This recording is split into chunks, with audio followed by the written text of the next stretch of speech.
Chapter 786, Accounting Fraud. Hat Trick Inn on Sherwood Burrows, 22 Hope Street. Just as the attendant at the front desk was about to drink some water, she saw a lady walk in. The lady was about 1.65 meters tall, and she wore a light-colored dress with frilly sides. Her brown, curly hair cascaded down as she wore colored glasses. She looked casual, just like someone who had just returned from Daisy Bay. She held a dark brown leather suitcase as she unhurriedly walked to the front desk. A lady with extraordinary disposition. Her attire is nice. How I wish I could see what she looks like without her glasses. As a female, the attendant habitually sized up her clothes and accessories. She then heard the lady say in a languid tone, "One night, a single room. 2 soldi and 8 pence. The attendant gave her the room rate for the day and directly asked, "Do you have any identification documents?" She wasn't too adamant about registering her identity, because the inn had no means of confirming the authenticity of the documents. Yes, the lady put down her dark brown suitcase and took out an identification document from her handbag before passing it to her. "Margaret Taylor," the attendant muttered as she registered her before finding a bunch of keys. "Room 2012. "Thank you." The lady in fashionable attire received the keys, carried the dark brown suitcase, and walked towards the staircase. At this moment, an attendant in a red vest came over. He bowed and asked, "How may I help you?" He immediately cast his gaze on the dark brown suitcase. The lady curled her lips into a smile as she shook her head. "There's no need, it's very light." With that said, she didn't stop as she walked up the stairs and entered room 2012. Only after she closed the door and put down the suitcase did she raise her right hand to her chest, letting out a long sigh of relief. "Why do I feel like a psychotic murderer?" She was none other than the disguised Fours. There was nothing in her suitcase except for Mr. X's head, which was wrapped in newspapers. The 2 attendants from before probably wouldn't have guessed that a fashionable lady didn't have any clothes, facial products, or makeup in her suitcase, but a cracked, bloody head. If they were to discover that, everyone in the inn would be given a fright. This is source material for a detective novel. Fours calmed her feelings of anxiousness and picked up her suitcase again and opened the door. She observed the corridor and saw no one walking through it. She hurriedly walked out and headed for room 2016 and rapped on the wooden door. Her teacher, Dorian Gray Abraham, was living in the same room he previously used. After sensing someone sizing her up through the peephole, Fours heard the doorknob twist as the gears unlocked.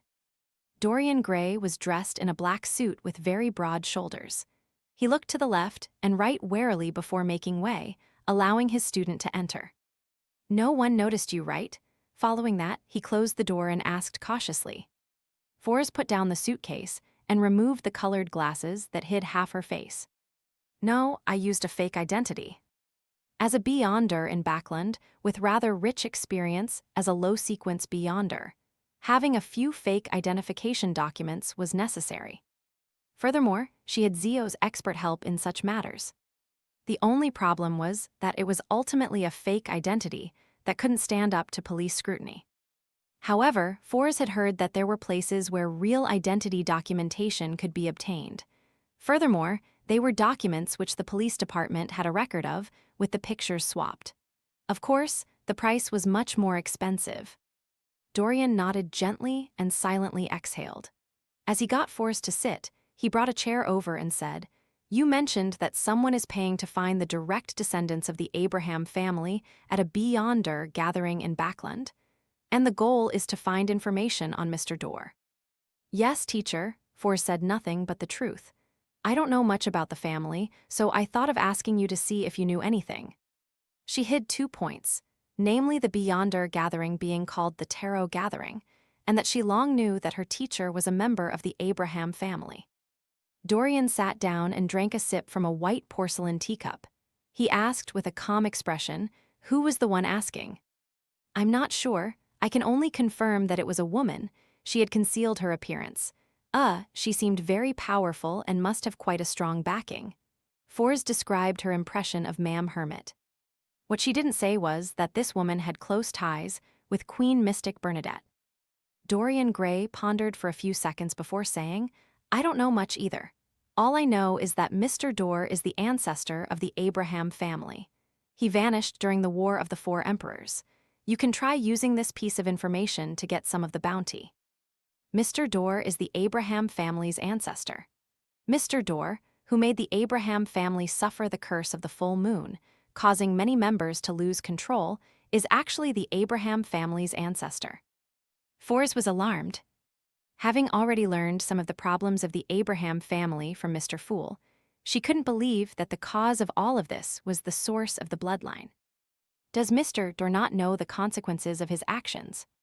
Fors muttered silently as she couldn't help but frown. Dorian Gray noticed his student's abnormal reaction as he asked, somewhat puzzled, Is there a problem? Oh no, I didn't manage to hide my expression. Fors deliberated and said, I just don't understand. It's been more than 1,000 years, so apart from the Abraham family's direct descendants, who would wish to gather information on Mr. Dorr and why? Perhaps they're trying to find Mr. Dorr?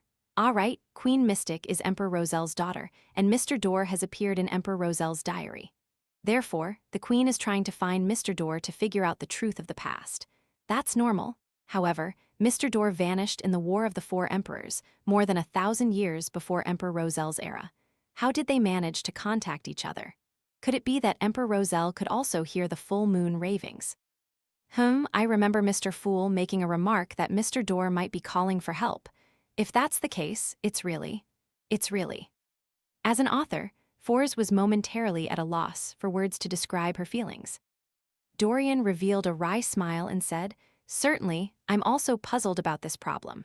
Remember to tell me if you find the answer. Fors didn't harp on this matter, afraid that Dorian Gray would notice anything amiss. She then said, Teacher, why did you suddenly come to Backland?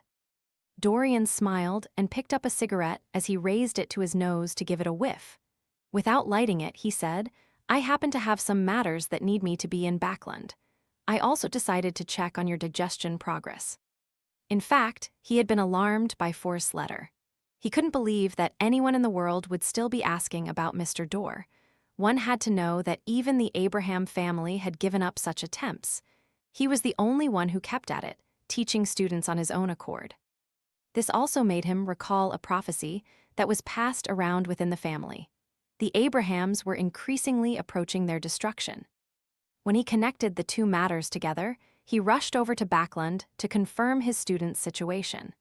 He wished that she could advance as soon as possible, leaving some hope for the Abraham family. I just grasped the various astrological knowledge, Fors replied, feeling a little guilty. Due to her lack of money, she hadn't bought the high-quality crystal ball needed by an astrologer. To not continue on this topic, Fors began asking Dorian Gray about the acting principles needed for astrologer, obtaining advice such as, astrology isn't all-powerful.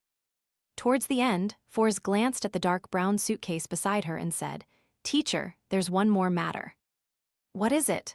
Dorian leaned back into his chair as he leisurely drank a mouthful of black tea. Fors followed the script she had prepared and said, After knowing that Louis Wien betrayed the organization, inflicting a great deal of harm upon all of you, I've always had the thought of finding him and exacting revenge for all of you. Give up that thought, Dorian sat up straight. Even if you have Leymano's travels, you are no match for him, much less able to kill him. I'm very glad that you have such thoughts, but there's no need to take unnecessary risks. I'm definitely not able to do it alone. Fors mumbled silently before saying, I got to know a very powerful bounty hunter. I spent about £10,000 to seek his help. She wasn't able to estimate the cost of the job, so she had used the price that Miss Audrey paid when previously entrusting them to kill the Inti's ambassador. That might be a cheat. Louis Wien is likely a traveler, and he has the support of the Aurora Order. Dorian didn't hold any hopes of any bounty hunter being Louis Wien's match when he heard his student say, He has already succeeded. Cough, cough, cough. Dorian choked on his saliva as he broke out into a fit of coughs. He dropped the teacup to the ground, but it bounced up like magic, firmly landing on the coffee table. He has given me Louis Wien's head. Fors held up the dark brown suitcase and opened it, taking out the spherical object which was wrapped in newspapers. With the newspapers unfolded bit by bit, Dorian saw that face he would never forget. The smug smile on Louis Ween's face back when he attacked the Abraham family's headquarters was gone. His head was covered in cracks, as though it had been glued together piece by piece. It was gruesome, filled with pain and despair. As an astrologer, Dorian Gray's spiritual intuition told him that it was undoubtedly Louis Ween's head.